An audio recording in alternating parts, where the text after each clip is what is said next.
The story begins with a young millionaire named Chris, who receives a call from his ex-wife, Jamie. She asks him why he still hasn't signed the divorce papers. Chris is deeply saddened by the end of their relationship because he still loves her, and they share a daughter, a little girl named Willow.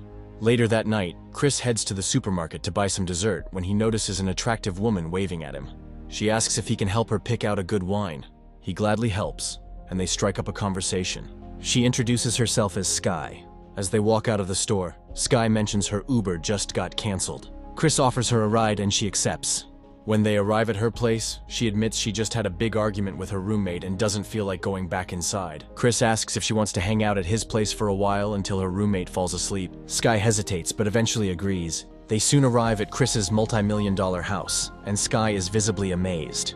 While sipping wine later, she curiously asks him what he does for a living. Chris explains that he used to create mobile apps, games, banking tools, order tracking systems, but his breakthrough came with an app called Watchdog Home Security. Google Play made him an offer he couldn't refuse, and that's how he became a multi-millionaire. As the night goes on, they open another bottle of wine, and Sky eventually suggests that he should probably take her home. Instead, Chris tells her that if she doesn't want to leave, she's welcome to stay. One thing leads to another, and they start kissing passionately before making their way to the bedroom. The next morning, Sky returns home, where her roommate Lisa is waiting for her, immediately starting an argument, saying she waited up all night. Ignoring her, Sky brushes past and goes straight to her room. Later that night, Chris visits the bar where Sky works.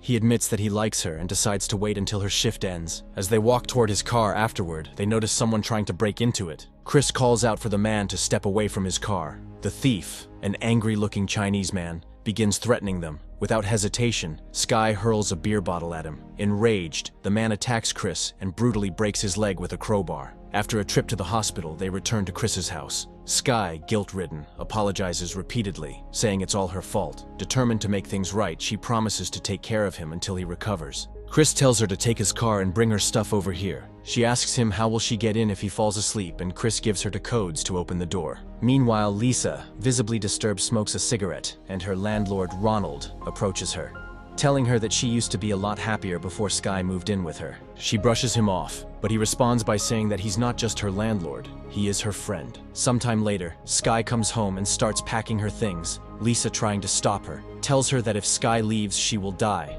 The two then starts kissing and making love on the bed. But eventually she goes back to Chris. The two enjoy in a nice jacuzzi, and Sky helps him get comfortable in the bed and sets him for sleep. When the morning comes, Ronald knocks on Lisa's doors, but no one answers. He heads inside, only to discover her dead in the bathroom, with her veins sliced open, appearing to be a suicide. Ronald quickly informs the authorities and starts telling them that something is really suspicious about Sky, whose full name is Skylar Webb. However, the police officer tells him that they went through all the databases, and there is no woman named Sky or Skylar Webb. While Chris is asleep, Sky quietly takes his phone and unlocks it using his Face ID. He wakes up a little while later, groggy and disoriented, only to realize his phone is missing. As he searches for it, he catches a breaking news report on TV. Lisa has been found dead in her apartment. Sky returns shortly after, carrying takeout. She immediately starts eating, seemingly unbothered. When Chris informs her of Lisa's death, she barely reacts, continuing to eat with unsettling calmness. He urges her to contact the police, but Sky just chuckles and replies, "That would be stupid, because I'm the one who killed her." Chris stares at her in shock, his mind reeling. Sky goes on to explain, her tone disturbingly casual. "I only used Lisa because she had an apartment with the perfect view to watch you. I studied you, learned your patterns, when you eat, sleep, train, where you shop, and exactly where I could accidentally bump into you." Horrified, Chris tries to make a run for the door, but Sky simply smiles and taps on his phone. The deadbolts click into place, locking every exit, using his phone app that controls the entire house. She then shocks him unconscious with a taser gun. Meanwhile, Ronald goes to clean Lisa's apartment. He notices a telescope aimed directly at Chris's house, overlooking the entire property, and sees Sky inside his house. Chris soon wakes up, tied to a wheelchair. Sky stands before him, her expression cold and calculating, and she plans to take everything from him. Without hesitation, she kicks him to the ground and threatens to torture him if he doesn't give her all his passwords and security codes. "Go to hell," he spits defiantly. Sky's face remains emotionless as she casually picks up a drill and drives it into his leg. Chris screams in agony.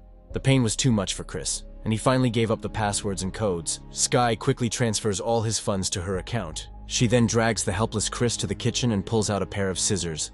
"I took the easy stuff," she says with a twisted smile, "but now I want your stocks from the bank." She lowers the scissors, watching through the telescope. Ronald sees them in the kitchen, but assumes they're just getting frisky, completely oblivious to the horror unfolding. Desperate, Chris manages to free one of his arms and grabs Sky by the throat, but she reacts quickly, snatching the scissors and stabbing him in the shoulder. Furious, she leans down and hisses, "You could lose a lot more." She shows him a video of his ex-wife and daughter, Willow, at the park. To make things worse, Sky begins snapping pictures of his incredibly valuable paintings hanging on the walls, some of them originals by Picasso. Later, Chris watches in horror as the same man who broke his leg enters the house, ready to strip the walls of the priceless artwork. A couple of hours later, Ronald approaches the house, suspicious after seeing Sky leaving with the Chinese man. As he breaks in, Sky gets an alert on Chris's phone and immediately turns around, heading back to the house. Ronald then discovers Chris, but he doesn't help him. He tells Chris how his entire life, he's watched rich people living life to the fullest while he's struggled. He tells Chris that no one actually loves him. They just want his money. Eventually, he takes the tape off Chris's mouth. Chris begs him to call the police before Sky returns, but Ronald just stands there, staring at him.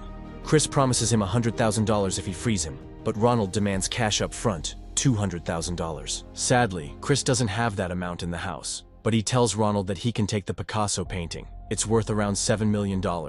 Ronald immediately takes it down and starts untying Chris, but just as they're finishing, they see Sky parking outside the house.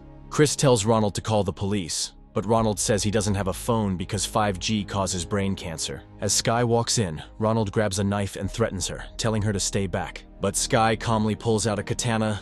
Chris yells at Ronald, telling him to kill her, but instead Ronald just runs away in fear. Sky, unbothered, slowly starts pursuing him, knowing the house is locked and he has nowhere to go. While she's busy searching for Ronald, Chris manages to free himself since Ronald had at least damaged the tape. He quickly gets on his bike and speeds off. Meanwhile, Sky finds Ronald and knocks him down, stabbing him repeatedly with the katana.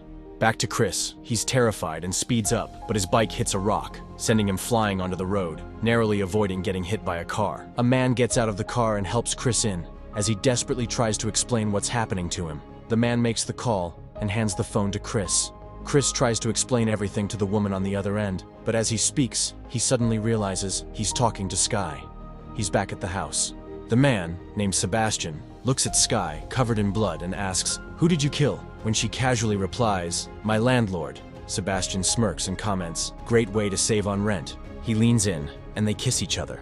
Sebastian then explains that he was Sky's stepfather. After her mother passed away, the two of them stayed together.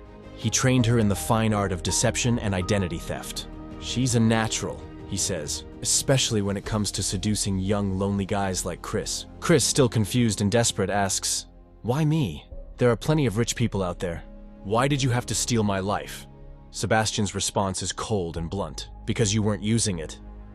Later that night, Chris has no choice but to listen to the two of them making love in his bedroom. When Sky approaches him afterward, he asks, "Why are you still here? You've already taken everything from me." But Sky surprises him when she reveals that she knows about his bearer bonds at the bank. $40 million in bearer bonds. Chris, desperate, says, "You can't get into the vault without my thumbprint." Meanwhile, Sebastian approaches, and with a swift motion, he cuts off Chris's thumb. The next day, Jamie and Willow arrive, because it's Chris's day with his daughter, completely unaware of the horror unfolding inside the house. As Willow enters her room, Jamie notices blood on the floor. She calls for her, but Sky appears, holding Willow in her arms, claiming she's Chris's nurse. Jamie immediately senses something is wrong and demands Sky put down her daughter. Sky casually responds that Chris is sleeping, but Jamie threatens to call the police if Sky doesn't tell her where he is. The sound of footsteps reaches them. Willow, hearing them, runs, thinking it's her dad, but it's Sebastian instead. They quickly lock Jamie and Willow in the closet where Chris has been held. When Chris wakes up, he breaks down in tears, realizing that his daughter and ex-wife are now in danger too. Meanwhile, Sky and Sebastian are preparing the thumb and heading to the bank. Back at the house, Chris notices a vent, but both he and Jamie are too large to fit through. He tells Willow she'll have to crawl through to set them free. At the bank, Sky and Sebastian have staged Sebastian's hand injury and successfully managed to scan Chris's thumb to gain access to the vault. Back at the house, while Willow is crawling through the vents, Chris tells Jamie that they took his thumb to get the bearer bonds, but she informs him that the bonds aren't there. Her lawyer had advised her to move them, just in case Chris decided not to pay alimony. He tells her the two of them will get angry and will be back soon. Just as Willow manages to get out and back inside the house, the angry duo arrives. Sebastian hands Sky a gun and tells her they need to kill Chris, adding that Jamie probably knows where the money is. Sebastian notices the closet is now empty and realizes the family is hiding somewhere else. Suddenly, Chris jumps out of nowhere and attacks him, but Sebastian quickly overpowers him. Sky appears, asking him where Jamie is, but Sebastian screams at her, ordering her to shoot him. For some reason, Sky turns around and shoots Sebastian instead. Chris quickly gets up and stabs Sky in the shoulder with an ice axe before running away. Sky grabs her gun and starts searching for him. Luckily, Chris manages to get his phone back and blasts loud music to disorient her. He turns off all the lights and uses the heat camera to track her movements. He begins turning the speakers on and off, forcing Sky to waste bullets. When she's in the right spot, Chris jumps on her, but Sky grabs the ice axe, stabbing and cutting him badly. He lands a solid hit, but he's badly injured, unable to move or defend himself. Just before she can kill him, Jamie leaps onto Sky, smashing her head into the TV. The two women engage in a brutal fight, with Sky hurting Jamie pretty badly. Chris lies on top of her, trying to protect her, and manages to cut Sky with Zarak. As everyone crawls, unable to walk, Sky prepares to throw the ice axe at them. A gunshot rings out. Young Willow has shot Sky in the back, saving her parents. Her mother hugs her tightly, and police sirens can be heard in the distance. Sky bleeds out on the floor, her last words barely a whisper. "My real name is Margaret," and that's where the film ends. Make sure to subscribe and turn on notifications so you don't miss a new video. Thanks for watching.